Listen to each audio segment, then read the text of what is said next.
for adult Jewish education. The Herbitar Institute has brought thought-provoking and educational programming to our area for over 25 years. I did, however, have the privilege of knowing Florence. A more gracious lady could not have been found.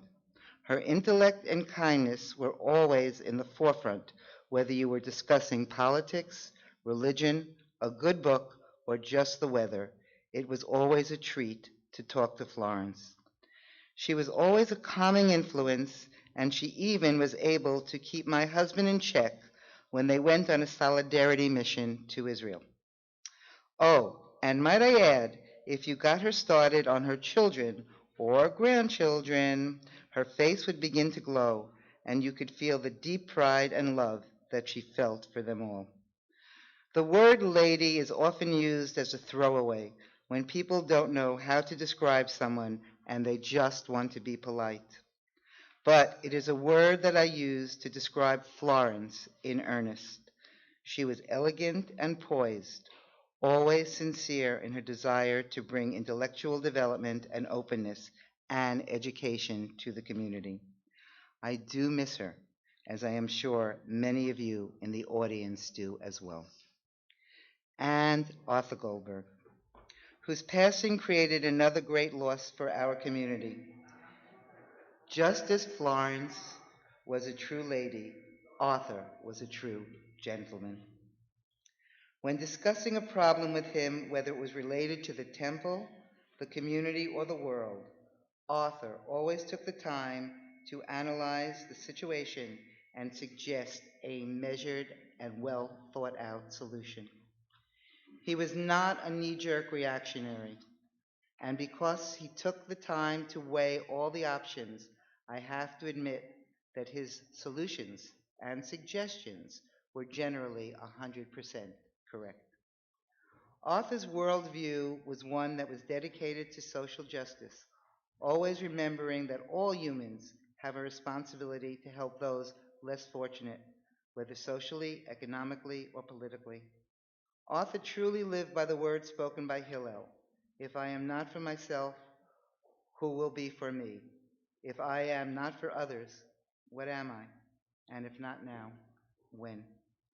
In honor of Arthur's memory, Judy founded the Arthur Goldberg Social Action and Cultural Arts Fund at Temple Beshalom to support programs such as the one we are bringing to you this evening. I'd also like to take a moment and thank all of the committee members who worked very hard on putting this evening together. Their names are on the back. And I'd like to thank the other sponsors who helped support this evening's program: Rebecca and Michael Altman, Cindy and David Feldman, Arlene and Seymour Katz, Ellen and Paul Walk. It is through the support of the community that we can bring important programs and speakers to you. Contributions towards future programs can be made through Temple Beshalom and earmarked for Arthur Goldberg Social Action and Cultural Arts Fund and the Herbitar Institute joint programs. In honor of the memory of those two wonderful individuals, Florence Meyer and Arthur Goldberg, the Herbitar Institute and the Arthur Goldberg Social Action and Cultural Arts Fund has made this evening possible. I would like to now ask Rabbi Alan Lucas to share a few words and introduce our guest speaker. Thank you. Thank you, and glad to be here tonight. I am not going to give you a long CV on our speaker because there's a beautiful one that's included in your pamphlet. If you get bored while you're speaking, you can read it. But let me tell what I do want to do is tell you why he's here tonight, and therefore why I'm glad you're here to hear him.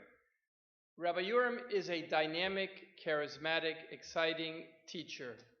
Every time that I have studied with him or heard him speak, not only have I learned something, usually some things, but more importantly, he has enabled me to take things that I thought I already knew and see them in a very different light and a very different way. I think you're going to find that he can do that, and we'll do that for you tonight. He has been 15 years the Hillel director at Penn, and in that time has not only experienced, taught, generations of college students, and probably there are few people who can speak more appropriately and more insightfully to what is going on the college campuses than Rabbi Uram. But in that time, he has also innovated some of the most exciting programs on college campuses that have been emulated and copied in campuses across the country. So we're thrilled to have him here tonight and look forward to hearing his presentation, Rabbi Mike Uram.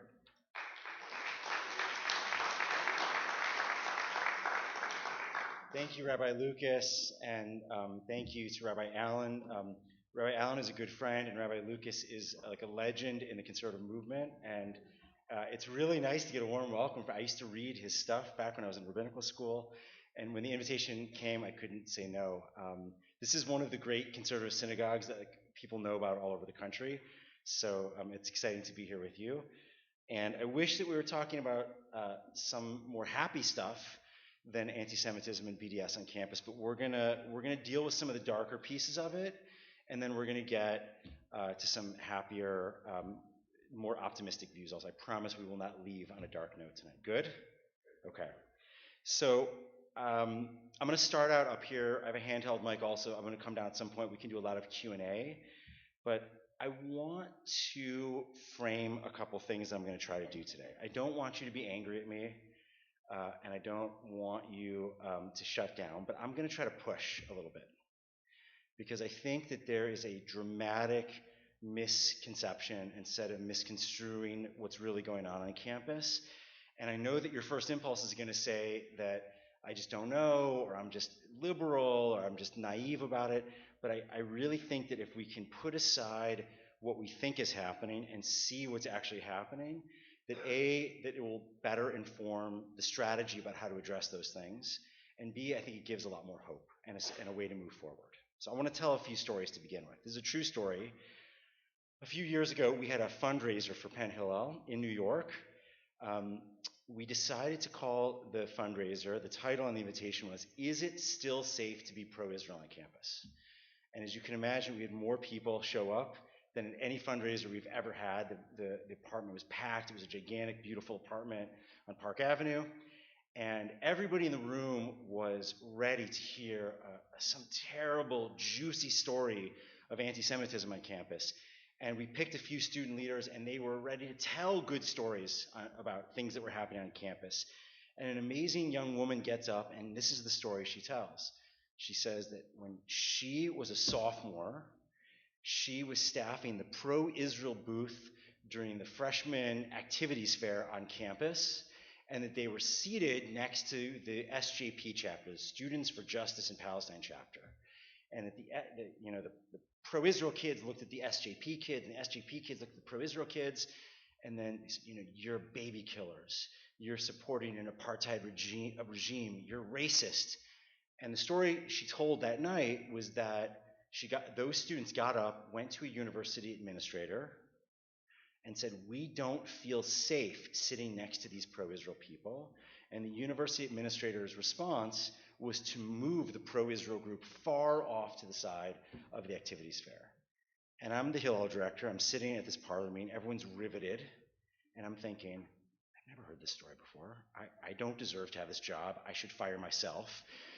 What am I going to do when I get back to campus? What am I going to burn down? I was infuriated that this happened and I didn't even know about it. And so I get back to campus the next day and I ask the students to come see me. And we'll call her Sally. It's not her real name. Sally, tell me again the story. I want to understand all the details so that I'm going to burn something down. I'm going to get the trustees involved. I'm going to go to the president's office. We're going to burn this place down. This cannot stand. She says, "Well, Rabbi Mike, it's not exactly what happened. This didn't happen to me. This happened to a friend of mine. This is the story that she told me." And then I went to talk to her two friends and said, no. We were seated next to each other. It was kind of awkward. And we both looked at each other and said, would it be better for us not to be sitting next to each other? Wouldn't we both recruit more students if it wasn't like SJP and the pro-Israel group? And so they both went and asked to be moved. No one was called a baby killer. No one was accused of genocide or being part of supporting an apartheid regime. But I think what happened, I don't think that this student leader who told the story was a sociopath or a liar. I think that we have a very deeply ingrained story inside of us as Jews It is a well-earned story, but the story is like, what's the bad joke about every holiday? They try to kill us, we survive, let's eat. This is our Jewish story over and over and over again. And here it was, the stakes were high, and she needed a good story, and she told a story that she thought was true. And, maybe she added a few little flourishes here or there, and it had the exact desired effect. Everyone was riveted, everyone took out their checkbooks, but it's not actually what was happening on campus. You with me? Anybody uncomfortable yet? I want to tell you one other story. During the last Gaza war, which was 2014, something, it's not that long ago, but it feels like it's already a few years ago, there was a story going around on Facebook and in the Jewish Telegraph Agency, the JTA, and in the forward, that there were Jewish protesters in LA, pro-Israel demonstrators in LA that were beaten up by anti-Israel demonstrators. So I called a person on our board who's in Los Angeles, and I said, again, I don't want to give any names, but Sally, what's going on in LA? Are pro-Israel marchers really getting beaten up? And she's like, don't believe anything you read. She said what really happened was that a bunch of Jewish people went up to a bunch of pro-Palestinian protesters and tried to grab the flags out of their hands. It was like this very awkward, maybe there was I don't know. And then the police came over and said, break it up, and it was over. This happens over and over and over. I want to give you one other example. During that same period, there was a story that went viral. I don't know if anyone remembers this, that the story was that a Muslim woman on a plane overheard a Jewish person talking about the war in Gaza, and that she said to the flight attendant, I don't feel safe on this flight unless you kick this person off the plane. And they kicked the person off the plane. Does anyone remember that story? It was like everywhere. Did you hear what the retraction was on it? It was a Jewish woman pretending to be Muslim who said, I didn't feel safe. So it is a well-worn story, and what that means is that there's two things that occur when we have these well-worn stories. One is that we are looking for things sometimes that may not always be there, or they're there, but we dress them up in clothing that maybe it shouldn't be dressed up in. And the second thing that goes on is that we're talking about anti-Semitism in a way that's the anti-Semitism of us, that we experience, or it's the anti-Semitism that our parents or grandparents experienced. It is not the anti-Semitism that young people are experiencing. And so young people, when they hear these things, they roll their eyes. And they say, oh, these adults don't get us. And this literally happens. I said this at the earlier session today, but it's happened about a dozen times. A parent comes with a senior or junior in high school. They're looking at Penn, and they're desperate to ask their questions. And what's the first question the parent asks? Is it safe to be Jewish on campus? Is there a lot of BDS stuff on campus? And the first question the student asks is, am I going to have friends? There is a culture gap. And I think part of it is that there is a false positive in all of the Jewish media, in social media. And then there's one other piece. The places where it's true, right, where there's a swastika painted on campus. That happened at Penn not that long ago. In the elevator of Hillel, someone scratched a swastika into the side of the thing. But instead of it being an isolated incident like it was in the 90s when I was in college, it's now all over social media. It shows up over and over and over again. So just imagine, how many of you like to go into Manhattan to catch a show or to eat some great food? Raise your hand if you like to go into the city to get some. But imagine if instead of thinking about the city as just great shows and great food and good museums, that all you read about was every person who was mugged or shot or every criminal activity that happened anywhere in the 5 boroughs. It would lead to a skewed sense of what's really going on in the city. And that essentially is, I think, part of what's happening on campus. And so I gave one explanation of why, which is that I think it's a well-worn story and it's very easy to launch into that story. Do you want to know the second reason why? Okay. I'm always hesitant to say this when we're live streaming, but I'm going to say it anyway because I think it's important to say things I think are true. It's about fundraising. There is a strongly held belief in the organized Jewish community that you can't raise money for legacy Jewish organizations. You can't raise money for Shabbat dinner. You can't raise money for Jewish education, but you can raise money for anti-Semitism. And if you get mail, not any, by the way, I used to pick on the ADL all the time, but they really pivoted. But the ADL of 5 or 6 years ago, every piece of mail was like, it's 1938 all over again, right? If you we actually Hillel at Penn got into a fight with the donor because the donor said, your fundraising materials are too positive. You have to talk about all the bad things that are happening. This is my mentor who did this. And they sent out the mail half positive and half negative. And the idea was to run 2 experiments and see what came back with bigger donations. I don't actually know the punchline. I guess it means it's a bad story. But I actually think that there are Jewish groups that are profiting in tremendous ways by scaring people. And it's not just scaring people, it's like these are things that are inside of us for good reason, and it's the easiest way to access people. When there was an anti-Israel thing at Penn, a huge international BDS conference in 2012, all of these people that we had never been able to get meetings with, that never donated to Penn Hill, started sending $5,000, $10,000, $25,000 checks. We destroyed BDS. We beat BDS up badly. We grew the number of students involved in Hillel. We grew the number of students involved in Jewish education. We grew the number of students going on Birthright. We grew the number of students involved in APAC. We grew the number of students involved in Israel cultural activities. And like 5% of those donors renewed their gifts because all they wanted to do was to fund the emergency, and that's a real thing. Okay, so I don't know if anyone's offended yet. Now I'm going to pivot a little bit, okay? I'm not actually trying to say that anti-Semitism is not a problem on campus or that anti-Israel stuff isn't a problem on campus. It is. But it's more complicated than those, I don't want to say feel good, but in the kind of classic stories of anti-Semitism which allow us to scratch that itch. It's much more slippery and much more insidious than those kind of things. And that's really what I want to talk about. I want to tell you what I think is really going on and what really keeps me up at night on campus. So I want to give a couple other quick examples here, but BDS, boycott, divestment, and sanction stuff, everyone's really worried about it. It's actually on the decline. For the last 4 or 5 years, it's been going down. I'm citing sources here from a right-wing think tank, not like lefty stuff. The number of pro-Israel events on campus is about 10 times higher than the number of anti-Israel events on campus. We've got Israel fellows who are partly paid for by the Jewish agency and the Israeli government. We've got incredible amounts of speakers coming to campus. We are doing a very good job on campus of advocating for Israel, of teaching people about Israel, and in some ways of fighting BDS, right? And you also know the dirty little secret about BDS is that the vast majority of these things, all of these, are non-binding resolutions. So even in the few places where they've passed, I think only in one place did it actually lead to actual divestment in Israel. So the real risk about BDS is not that Israel is going to be isolated or boycotted.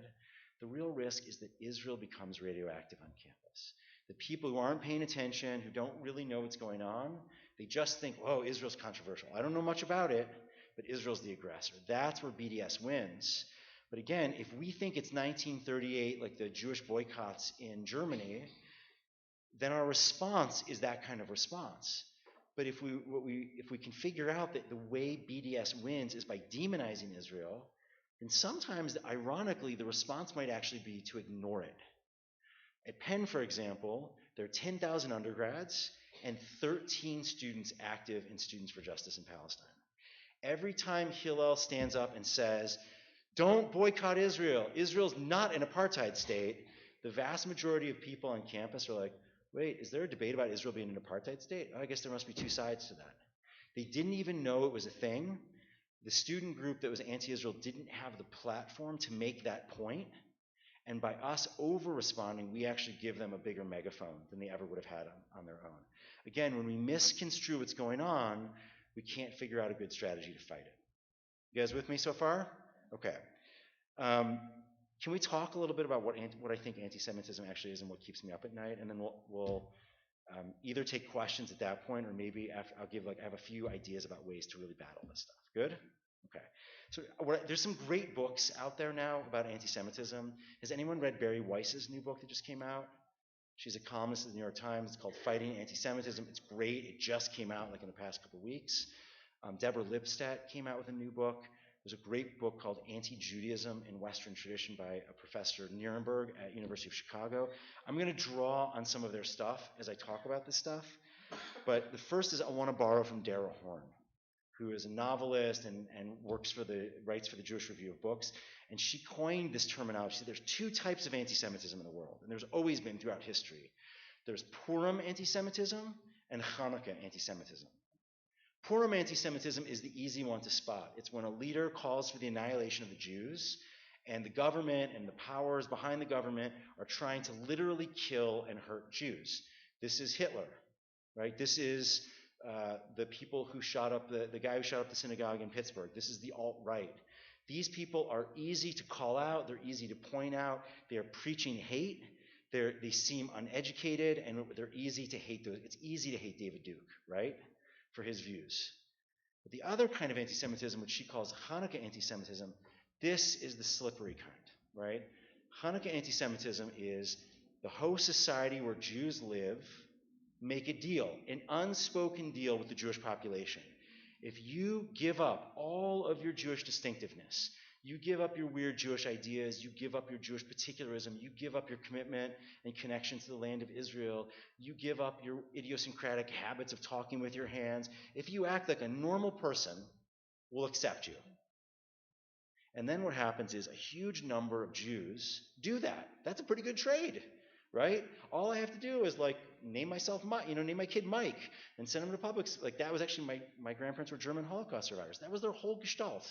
Their whole approach was, let's move to a neighborhood where there's no Jews and we'll fit in. It's the American dream. We can assimilate. And the idea is that if you do this, right, the host society will accept you. And in Dara Horn's formulation, what happens is the proponents of anti-Semitism really become other Jews then. There's the good Jews who act like normal people, and then the bad Jews who hang on to all of their cultural particularism or their weird beliefs. And this, I actually think, is much more of what's going on campus today. The problem is that if you are a Holocaust survivor, or your parents or grandparents were Holocaust survivors, or you grew up in the age where there was deep awareness of that, we're looking for the next Holocaust. I'm looking for the next Holocaust. That's my story.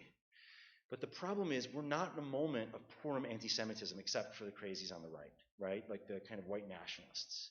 The stuff that's happening on campus is Hanukkah anti-Semitism, which is in order to make the world a better place, in order to do tikkun olam, in order to fight racism, in order to fight income inequality, in order to fight imperialism, we need you to shed your Jewish tribalism. We need you to shed your sense of Zionism. We need you to shed your idea that Judaism is more than just a faith, right? That you're also a culture and an ethnicity. And then you're part of the good guys. And there's all of these subtle things that show up in Hanukkah anti-Semitism that are much more complicated than being anti-Israel. Because being against the idea that there should be a Jewish state is even more complicated. I actually do think if you're anti-Zionist today, it is a form of anti-Semitism, but it's complicated, right? Because there were Jews, important Jews like Martin Buber, who were anti-Zionist before the establishment of the State of Israel, right? But it requires that second level of thinking of now that there are 6.5, 7 million Jewish Israelis, to be anti-Zionist is something different than it was before there was a state, right? It's like you're not a crazy person if you're not, maybe you want to get pregnant, maybe you don't want to get pregnant, but if you think you're going to flush the baby down the toilet after the baby already exists, that's homicide. That's the difference, right? The context matters, but that is a more slippery kind of slope than someone saying all Jews should be killed, right? And this is what happens over and over and over again on campuses today. I want to focus on just a couple cool, are you guys with me still? Can I give a couple cool intellectual ideas and then we'll open it up for some conversation? So here are some things I found surprising in all of my reading. I always thought, I don't know if you did also, that a lot of the Jewish stereotypes were propagated, and I studied this stuff in rabbinical school, were propagated either in the New Testament or by the church fathers in the 4th and 5th centuries. And there's a lot of the things that we think of as classic anti-Semitism show up there. But it actually predates it. It shows up in Egypt, in Hellenized Egypt in 300 BCE. It's an amazing thing. There's a priest by the name of, I think it's pronounced Manetho. And what he does is he combines a few different legends. Right at that time, the Bible is translated into Greek, and all these people are speaking Greek. And so for the first time, they hear the story of the Exodus, right, and the Hebrews defeating the Egyptian pharaohs. And what comes out is the first moment of anti-Semitism that has the classic double bind of anti-Semitism. Jews, and this again goes all the way back to like about 330 BCE, Jews are both weak, pathetic, and sick. In some ways, they're often depicted in these things as lepers. But when they conquered Egypt in this mythology, they were also incredibly strong and tyrannical and persecuted. So Jews are both incredibly weak and subhuman, and at the same time magically powerful and controlling. Does that ring a bell? That sounds like kind of classic anti-Semitism. What's also interesting is what comes out of this is that Jews are diametrically different than normal people. Normal people are Hellenized Greeks, right, and the Egyptians, and then there's Jews. There's something fundamentally other, capital O, other, about Jews, and this is where I think it gets really interesting. They're not just enemies in these stories dating back to 300 BCE of the Egyptians, they're enemies of all good people around the world. And this begins like the very earliest thread of the earliest anti-Semitic trope, that behind all of the evil of the world, whatever that evil is, are the Jews. And so it wasn't actually born out of Christianity, it was actually born out of like some segment of where Alexander the Great conquered. Second thing I wanted to say is that I think one of the things that Barry Weiss does a great job of is that anti-Semitism, she says, is not racism and it's not discrimination. To say that you don't like Jews, or I don't want to live next to those people, or I don't want you to marry one of those people, that's ethnic discrimination against the Jewish ethnicity. This is what she says about anti-Semitism, which I love it. She basically says that anti-Semitism is a form of mental illness. It is a conspiracy theory. The thing that separates discrimination from anti-Semitism is anti-Semitism is a grand unifying theory of what's wrong in the world and the Jews are to blame for it. So in other words, saying, I don't like those people, don't marry them, that is bias and prejudice. But to say they're the ones, America would be at peace if it wasn't for the Jews. They're behind all the wars in the Middle East because of the Israel lobby. That kind of conspiracy thinking is when it tips into anti-Semitism. And again, you hear it today, but it goes all the way back to that first theory proposed in Egypt in 300 BCE. A couple other quick things, and this is where it really starts to get to play out in modern life and in campus today. The first is just an example of modern life, which is there's a concept that's coined called replacement theory. So what were they chanting in Charlottesville about the Jews? Does anyone know what they were chanting? You will not replace us. Jews will not replace us. So this is replacement theory. A lot of forms of racism are fueled by this. But in other words, we can't let Mexican immigrants into our country because they're stealing our jobs. Right? I'm not saying that as an affirmative statement. I'm saying that's the language used. Or there's traditionally been a fear of black men stealing white women because they're better, I don't know, they're better lovers or something, like they're more athletic. Whatever the kind of insidious stereotypes are about that. With Jews, it plays out on both sides. On the far right, Jews, again, are kind of subhuman. We're part of like people of color and the LGBT folks and the immigrants, but we look white. So we're even more dangerous than black people or Hispanics or gay people because we look white and we can pass.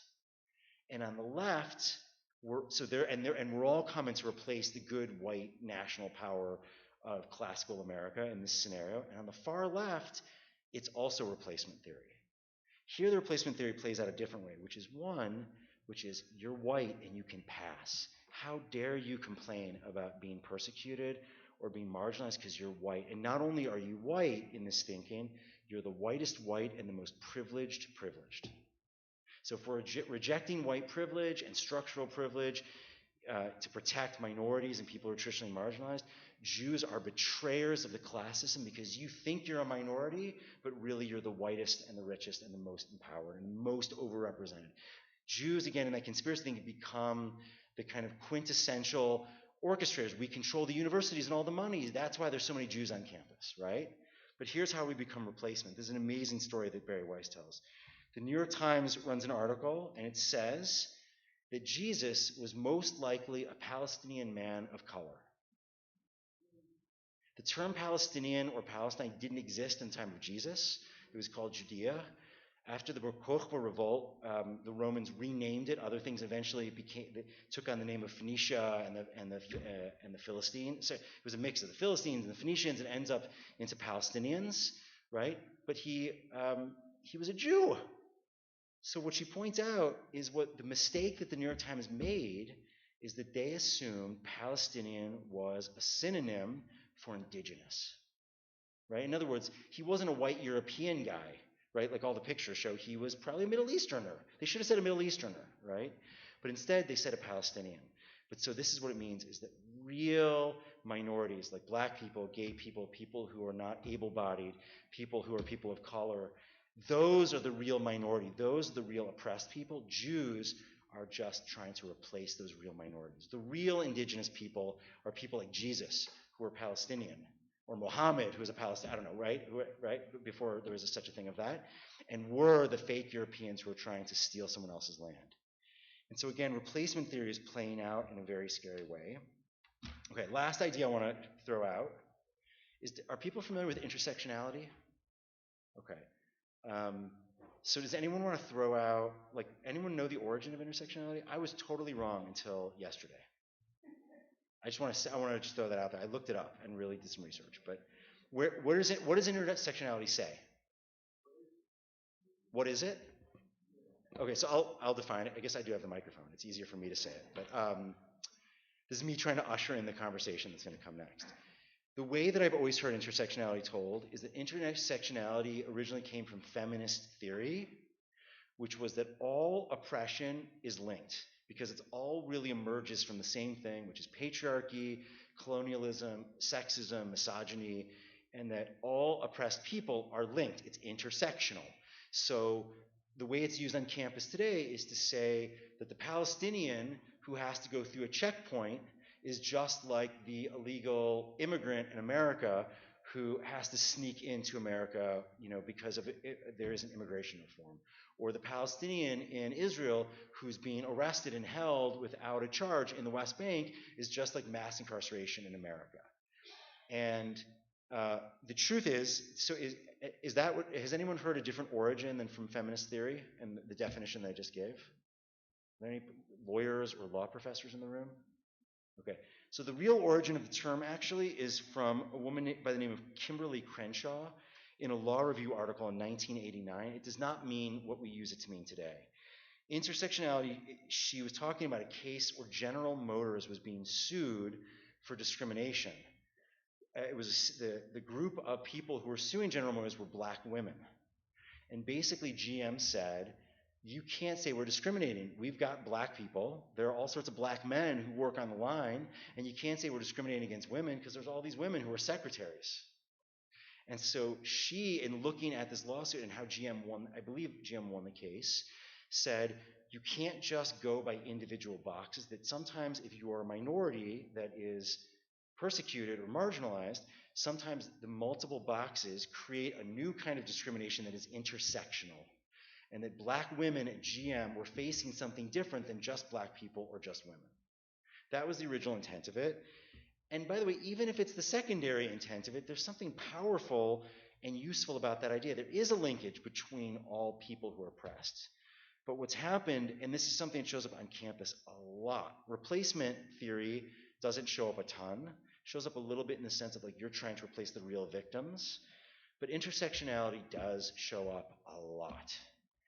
And it has become weaponized, where essentially, even if people aren't thinking about it, if you believe that there's a problem in America of mass incarceration, if you believe in the Me Too movement and you don't want women to be sexually harassed, if you believe that there are undocumented workers in America who are being treated badly, then you must also believe that supporting the Palestinian cause against Israel is the same thing, and that all 4 or 5 of those situations are really the same, and it's the same evil powers of colonialism and misogyny and racism that fuel all of those things. And that's what happened, right? Zionism has often now become associated with racism, with colonialism, and so while I don't think that major universities in North America are going to divest from Israel, and while I don't think most students, even on the bad campuses, the campuses you always hear about, like Columbia or UCLA or Berkeley actually feel unsafe. When I've talked to students at all of those schools, the vast majority of them are oblivious that any of this stuff goes on. It's only the people who are in student government who are fighting against the other people in student government. It's like a little bit of a closed circle. They're talking to each other. Those are the people who feel the pain.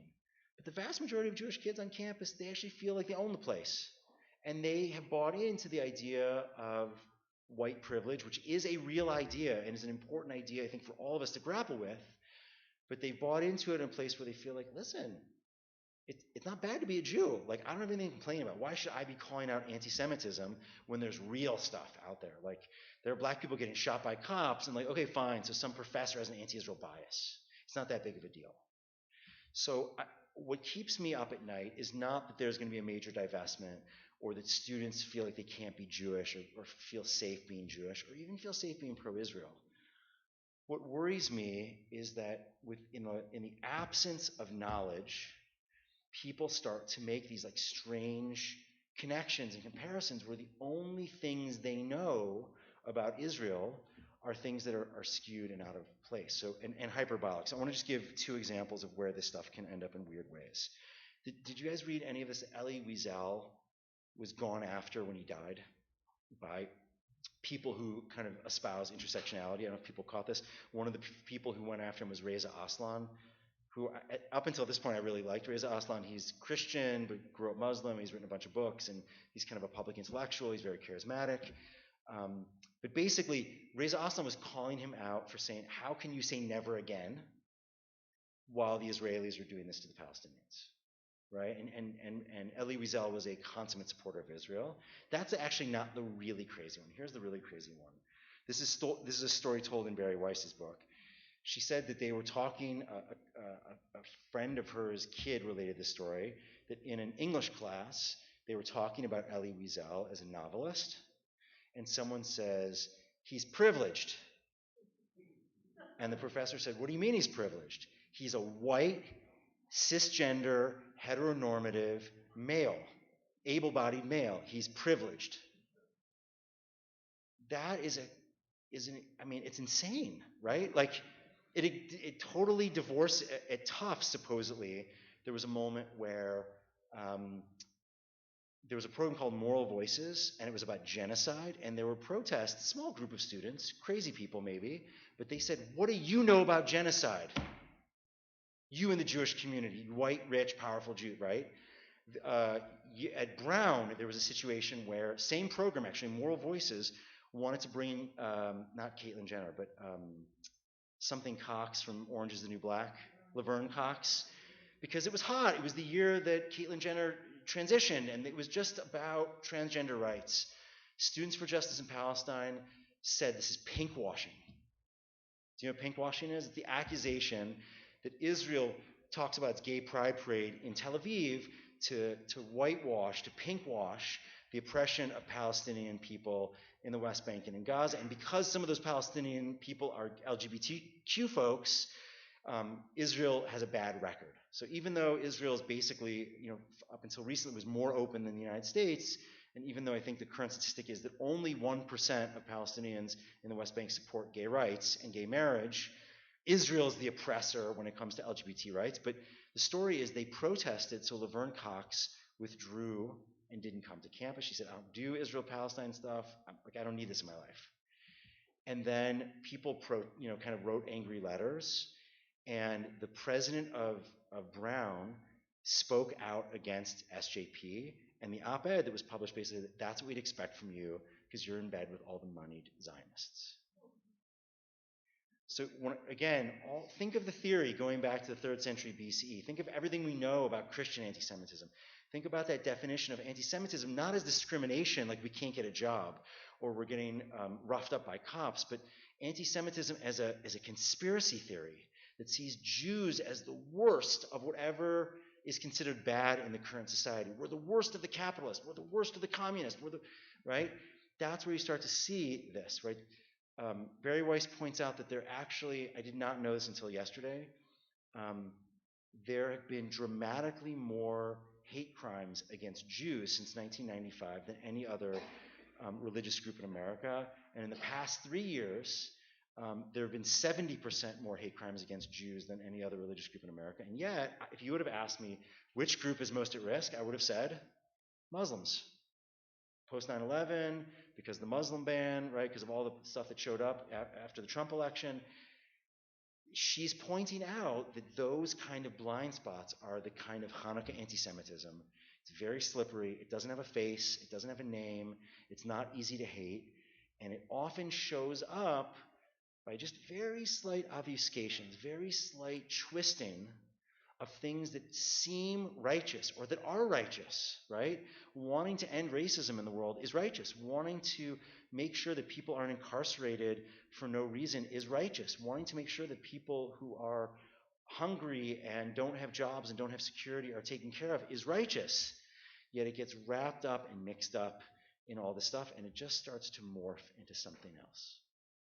So this is what keeps me up at night. I don't see students struggling with this, but what it is that I hear it from what seems like a growing number of students who've adopted this language.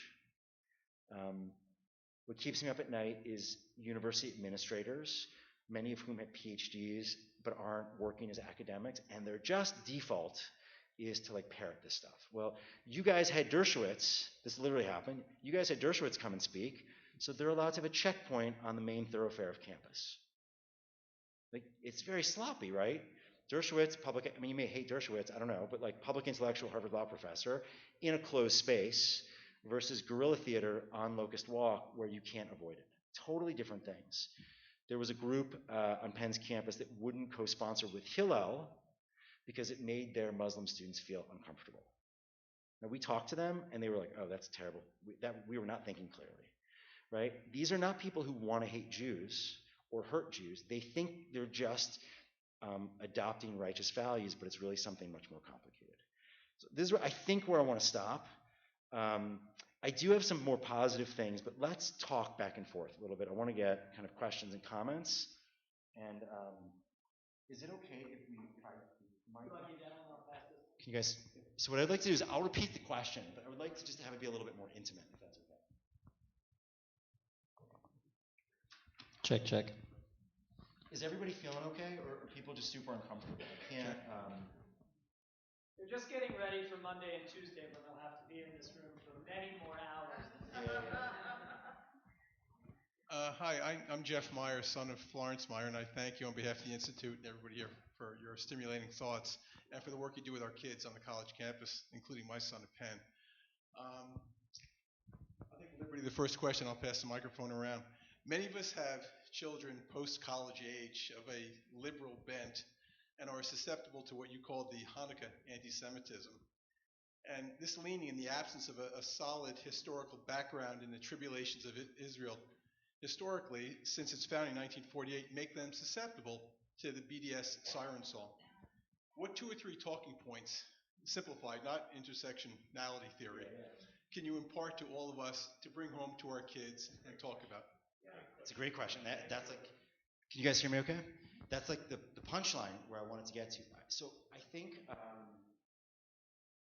I actually think Barry Weiss's book, well, I want to say, before we get to Barry Weiss's book, the first thing I want to say is we have to be able ourselves to define what anti-Semitism is and to be able to name it. And I think it's harder than it seems because, you've seen this happen now today where every group wants to call it the Holocaust. Or slavery is the Holocaust for black people. And the thing is, we've used Holocaust and anti-Semitism so many times and in so many ways that it actually starts to lose its meaning. And I think that if we can't name it in a really clear and defined way, that it's very hard to teach anybody else what it means. And so part of what I love about what Barry Weiss did is by quoting Dara Horn with that Hanukkah form and the Purim form, it gives us some guidelines. I think there's a critique and a guideline. The critique is, if you want to reach young people, if the older generations want to reach young people, we have to stop calling Purim anti-Semitism at everything. Because if we walk around and pretend like Black Lives Matter and people who don't like Bibi Netanyahu, and people who don't love Israel, and people who don't like the policies of Israel, and people who don't like the idea of Zionism are like Purim forms of anti-Semitism. And like Hitler, it is not going to ring true to young people. That is our bias because that is our lived experience. If you're over 45, you have a different kind of connection to Jewish weakness than if you're under 45. If you're under 45, primarily you've experienced Jews, both in Israel and in America, as strong and powerful and accepted, culturally, financially, militarily, socially. Even though there's anti-Semitism in America and it's scary, 2 years ago, Jews outranked any other religious or ethnic group when asked, like, which group do you most respect? Which group would you most like to marry into? Which group is your favorite? Jews are like in the 90% of Americans think that have very favorable impressions of Jews. And this is how young people were raised. They were not raised where you couldn't get a job somewhere, you couldn't get into a certain kind of country club where someone would call you a kike or something. It didn't exist for 99%, especially if you grew up in Long Island, especially if you grew up in Boston or DC. If you grew up in Kansas City or Cleveland, maybe depending what neighborhood you grew up in. So I think as much as we want to fix it for them, every time a group in power, whether it's a board or parents or the older generations want to fix it for the younger generations, generally speaking, we get in trouble, right? I grew up in the 80s. Do you know what the big thing was in the 80s? Cults. Do you remember that? Rabbi Corbell, you were probably working. I didn't know anything about Shabbos. I didn't know anything about God, but I could defend myself against cult leaders because that is all I learned in Hebrew school. And it felt weird to me then, and it felt even weirder to me when I got to college and never met a cult leader. To this day, I've never met a cult leader, right? So I think that's what happens when the adults try to fix it for the kids. We take all of our perspective and our fear and our anxiety, and we try to help those people fix. Like, what's the expression? You're always fighting the previous war. That's what we're doing. We're fighting. So I think Daryl Horn's distinction here about Purim versus Hanukkah is very powerful, because if we could listen to what young people are hearing and feeling, and instead of saying, you have to watch out, so it's not like, again, this is like I'm creating a straw man, right? But if we could help them understand, well, that subtle thing that made you feel uncomfortable in class that you just told me is definitely not anti-Semitism, what if I told you there's a form called Hanukkah anti-Semitism? And this is how it plays out. So I think having those tools and being able to name it not as, it's not the same thing that's happening to black people. It's not the same thing as homophobia. We're not trying to get in on that. Anti-Semitism is a conspiracy theory that has a few distinct things. Anti-Semitism is a conspiracy theory where Jews are both beloved in a society and deeply respected because they're well-educated and they earn a lot of money and they're known to be good family, and hated and feared in a society because they're other, which is exactly what happened in America, right? It's a smaller group that hates us, but it's that double bind. So I think if we can help without telling them the answer, we can help make them uncomfortable with the present reality, like essentially consciousness raising. I think that would be a very good step in terms of helping combat this stuff. I want to say two other quick things here. We did research at Penn and about everything on campus. It wasn't just Jewish stuff or anti-Semitism, it was everything. And there were two mind-blowing statistics in that research. The first was that there was a huge amount of anti-Semitism on campus. I literally would have said publicly, I did hundreds of times, that it didn't exist at Penn, but Jewish students were asked, over the past year, have you personally overheard any of the following? And the first one was, Jews have too much money, power, and control in the university, media, and government. Classic anti-Semitic trope. 54% of Jewish undergrads had personally overheard that accusation. That is mind-blowing to me. Here's the second mind-blowing thing. When asked, do you feel like you belong at Penn? Jewish students, by 10 percentage points, said they very strongly agree more than any other demographic, including white heterosexual men, that double-counted Jews. So that's the reality for young people. They feel like they own the place. If we try to convince them that there's anti-Semitism, they're going to say, like, and I've seen it happen in real life. There's a real-life example where they said, well, yeah, what she said was offensive, but like she has it much harder than I do as a person of color. So how could I possibly say anything, right? here are the other couple suggestions. And this I'm borrowing, I think, from Barry Weiss here, which she's borrowing from other people, but I like what she said here. Do you ever feel like you've internalized anti-Semitism into you? I have, right? My grandparents were immigrants. I feel like don't be too Jewish, don't rock the boat. Like I want to be one of the good Jews who isn't too offensive to the host culture. And so I often don't want to overdo it in my pushback. I think naming that for people, I think that is something that people feel, that weird flutter inside you that says, don't stick your neck out too far. If you can find that feeling in young people and help them understand what that means, because that doesn't just mean you're white and privileged. It doesn't just mean it's okay. That's you code switching as a minority. That's you recognizing that the only reason it's good to be Jewish in America is because Americans have decided to let us live here and for it to be good. And that can change.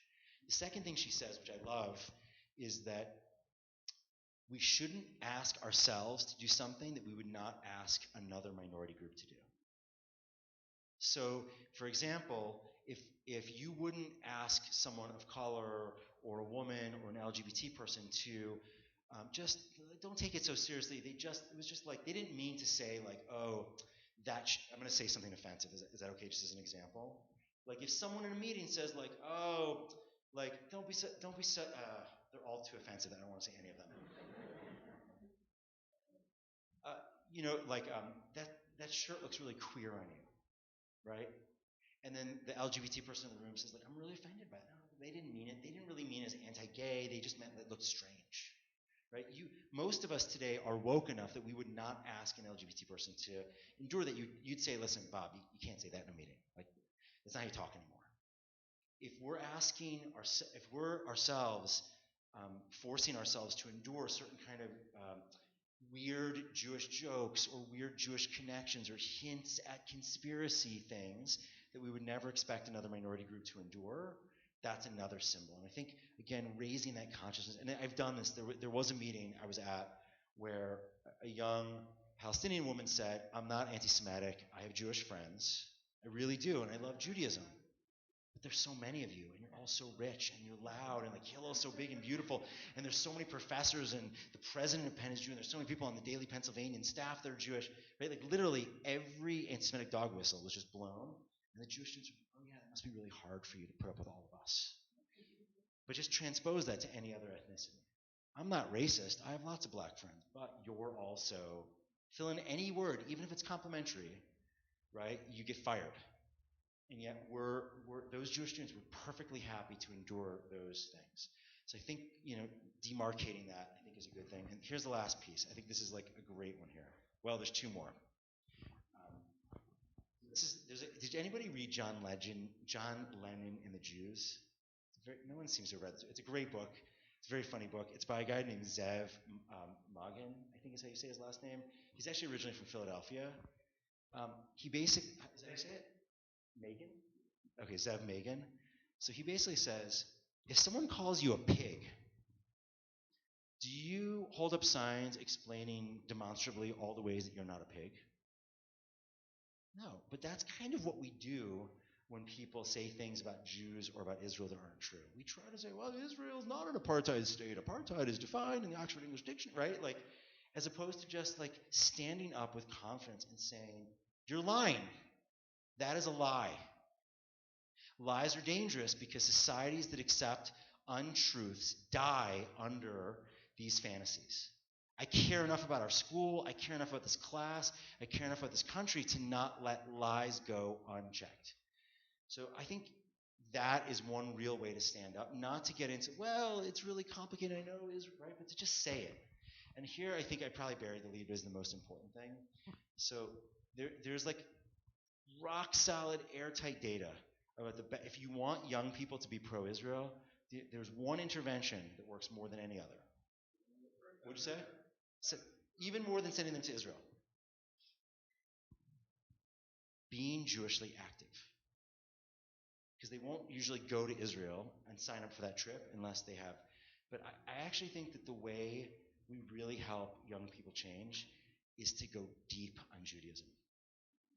It's the beginning of it, right? Loving Israel, if you don't love Jews and Judaism, is just like weird patriotism, and it doesn't. And like patriotism and nationalism doesn't play well in today's young, politically correct culture. But if you are inextricably linked to the Jewish people, if Jewish values and Jewish rituals and Jewish texts are so much a part of your life, you can't help but understand that you are linked to this place in some way. And so if you're super progressive and you've adopted all the progressive politics, then you want to go to Israel not to be anti-Zionist, but to fight for Filipino worker rights, or to end the sex trade in Israel, or to improve the education system in Israel. There are ways to engage both liberals and conservative hawks and dogs in the conversation about Israel, but it has to start with really deep Jewish roots. And so if there was ever a moment where you were talking to a young person and you couldn't totally answer the question of why is it important to go to shul? Why is it important to be part of a Jewish community? Why is it important to say Kiddush on Shabbos? And if the only answer, well, because of tradition, because that's what my Oma and Opa did, that's what my Bubby and Zadie did, I want to keep it alive. And this is where I'm going to be a little bit nudgy here also. That is not a thick enough or powerful enough answer to create the kind of Jews who are going to have that inexorable connection to the land of Israel and have the confidence to stand up for what it means to be a Jew or to be connected to Israel. So we all got to go a little deeper, both with ourselves, right? We can't just be Jewish because of the past, and we got to go a little bit deeper with every single young person. So if you're a parent and you have teenage kids, I'm not sure there's a ton you can do, but if you're a grandparent, grandparents are the single biggest influencers for Jewish identity in young people. So if you couldn't sit down and have a chavruta, a study session on the week's Torah portion with your grandkid, find some book, find some rabbi to figure out how to do it, sit down and study Torah. Because ironically, this is really the best way to battle anti-Semitism and anti-Israel, is have Jews who love Judaism so deeply and who know enough about it that they can stand up in a class or at a rally or in the office and say, you're lying right now. That's not at all what anti-Semitism is. That's not at all what Judaism believes. So you're saying that our kids are lost have to wait for our grandkids? No. I think there's different interventions. With the teenagers, help them name it and give them the nudge to stand up and the courage to say something. But I think that systemically, someone said to me once when we were battling divestment, the winning, he's like, you can't, it was Jonathan Kessler from AIPAC said to me, you don't beat divestment by not having divestment. The opposite of divestment is not divestment. The opposite of divestment is investment. The way you win is to get more people to feel connected to Israel. And I think the way we win here is to build a more vibrant Jewish future. It won't fix all the problems, but it will actually fix a lot of them, and it will give our people the strength to fight against the things they can't fix. I'll be shorter with the other answers, but it was a really good question. It's my old ring. My name is Billy Goldstein, Rabbi. Thank you very much for coming here and also for all the great work that you do at Penn. I went to Penn almost 30 years ago, and I have a lot of fond memories of the Hillel there. My oldest son is not there, but I got 3 more shots, so I'm hoping that one of those ends up getting into Penn. We should talk. So I had 2 questions that I think are related, or maybe they're even the same question. So let me ask them, and then you decide whether it's one or two. The first one is, I remember, and I know that, as a fact, that Penn has obviously a very strong Jewish population. They're also educated and, for the most part, very involved, right? Look at how vibrant the Hillel is over there. So my first question is, when you talk about what's going on in campus and the anti-Semitism there, or maybe not lack thereof, but not as much as we hear it, is this kind of broad throughout a lot of the campuses, or is this much more of one place which is very different from a lot of universities? Yeah. And then the second question, which again may be related, is every year for the past 5 or so years I've been going to the AIPAC Policy Conference. The last 3 years I've taken my oldest son, preparing him to go to college. And a lot of what you hear there is about BDS and anti-Semitism on campus, right? There's breakout groups, and they really train the kids. Yeah. So again, you wanted to make us a little uncomfortable, I'll make you a little uncomfortable. Yeah. Is this true, or is this the AIPAC machine somehow, again, getting funding? Okay, so those are great questions too. I'm going to answer the second one first. BDS is real, anti-Semitism is real, it's a problem. AIPAC actually was incredibly helpful to me when I went through it, because they like calm me down. Jonathan Kessler calmed me down, and he actually said a crazy thing to me, which is like, this is gonna be the best thing ever happened to Penn Hillel, because he realized that these groups don't have a lot of power, and that if you do it right, it's a chance to inspire people about Judaism in Israel, right? But the thing is, look, let's be honest. The vast majority of, I mean, we know this, all the research shows the vast majority of American Jews are cultural Jews. 66% of American Jews consider themselves nuns, meaning they're culturally Jewish. Even if you go to synagogue, even if you support the state of Israel, even if you go to the AIPAC conference, you're there for sometimes a synagogue, a mix. Maybe you want a little bit of religion, but a lot of times you're there to feel Jewish, right? What you really want is kiddush more than services, right? Or you want those melodies that remind you of your grandparents. You know, it's very cultural. So it's hard to wrap our heads around what is the tangible problem about Shabbos dinner. This is a much easier thing to fix and to hold on to. And so I think it is groups that want to raise money. It is a real problem, and it's also something tangible. It's like basically American Jews are looking for a crisis, because there really hasn't been. When was the last real crisis in American Judaism, in the global Jewish peoplehood? It was the Soviet Jewry movement in the 80s. And it was like probably the most heroic moment for American Jewry. What we did, I only learned about it, I was too young to really get it when I was a kid, but the American Jewish community mobilized and saved hundreds of, probably millions of Soviet Jews, right? And they figured, Gordy Zach got in with like the Republican, like literally had an ear to the President of the United States, like pressuring Reagan and Bush to put more pressure on the Soviet Union to let more Jews out, right? And I think that assimilation was the crisis in 2000, right? But we're looking for, cults were the crisis in the 80s. But I think to some degree we are a people that knows how to survive, and we're looking for the next great crisis. So what happens is not that it's false. It's just that I think it shows up in an overrepresented way, if that's fair. The first question is, it is different on different campuses. So Penn is one of the best places in the country to be Jewish. It's really pre-professional. I used to say, oh, no one, people aren't politically active enough. Now I'm like, thank God no one's politically active on this campus, right? But people at Penn, I sometimes joke, like, it's not good enough for your resume to protest. At Penn, if you're socially conscious, you found a new NGO, or you start a company with some new reverse osmosis technology to help like poor people in sub-Saharan Africa get water in places that are, you need something that builds a resume. They're really pragmatic. Most campuses in North America are actually more like Penn. They're work hard, play hard, pre-professional campuses where the vast majority of students are like pretty apolitical. Wash U, Emory, Penn State, Ohio State, maybe not Michigan, okay? And then you've got schools that are much more politically active, right? All the small liberal arts schools, Columbia, Princeton, Swarthmore is far the vast, Berkeley, UCLA.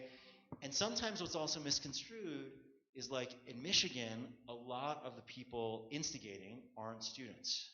They're people who live in near Ann Arbor who are community members who are, and now it's spread to students, but initially a lot of the anti-Israel stuff at University of Michigan was instigated by local people living in the Ann Arbor area. And same thing at UCLA. A lot of the instigation of what was going on at UCLA were populations in LA, not organic student populations. But it's a thing. We have to be serious about it. We have to be vigilant.